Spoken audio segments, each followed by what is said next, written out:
नमस्कार, one India Hindi में आपका स्वागत है। इस समय पूरी दुनिया के साझा दुश्मन का नाम कोरोना वायरस है।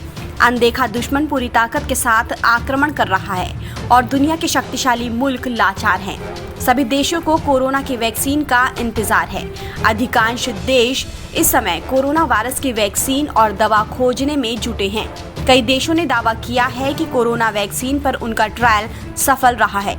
इजराइल ने वैक्सीन बना लेने का दावा किया है। भारत में भी वैक्सीन बनाने का काम युद्ध स्तर पर हो रहा है। भारत में अलग अलग शोधकर्ता और वैज्ञानिक वैक्सीन बनाने में जुटे हुए हैं। उम्मीद है कि जल्द ही क्लिनिकल ट्रायल भी शुरू हो जाएगा। इसी क्रम में मंगलवार को प्रधानमंत्री नरेंद्र मोदी ने कोरोना वायरस वैक्सीन विकास पर टास्क फोर्स की बैठक की अध्यक्षता की। इस मीटिंग में महामारी को लेकर वैक्सीन विकास, ड्रग्स की खोज, टेस्टिंग और डायग्नोसिस में भारत के प्रयासों की वर्तमान स्थिति की विस्तृत समीक्षा की गई। प्रधानमंत्री कार्यालय की तरफ से एक ट्वीट में इस बात की जानकारी दी गई है। पीएमओ ने बताया कि भारतीय वैक्सीन कंपनियां कोविड-19 महामारी के इलाज के लिए वैक्सीन विकास अनुसंधान में इनोवेटर्स के रूप में सामने आई हैं। इस क्षेत्र में भारतीय शिक्षाविदों और स्टार्टअप्स ने भी अग्रणी भूमिका निभाई है। 30 से अधिक भारतीय वैक्सीन अभी विकास के विभिन्न चरणों में है, जिनमें से कुछ का परीक्षण चल रहा है। गौरतलब है कि भारतीय कंपनियां दुनिया भर में अपनी गुणवत्ता मैन्युफैक्चरिंग की क्षमता के लिए जानी जाती हैं। इस समय जब दुनिया कोरोना वायरस की चपेट में है, ऐसे में एक बार फिर भारतीय कंपनियां वैक्सीन के विकास के शुरुआती चरण में अपने नए विचार लेकर सामने आई है। बताया जा रहा है कि कोरोना वायरस से बचाव की दिशा में वैक्सीन बनाने की दिशा में सकारात्मक प्रगति हुई है।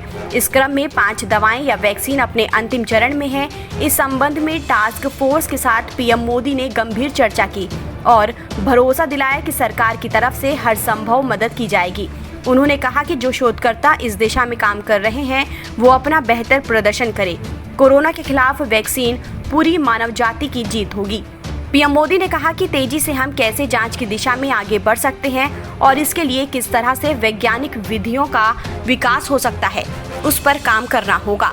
दवा, टीका और जांच से जुड़े मामलों पर उन्होंने हैकाथन कराने का सुझाव दिया ताकि बेहतरीन विचार सामने आ सके और उसके जरिए कोरोना के खिलाफ लड़ाई में बेहतरीन हथियार हासिल होगा।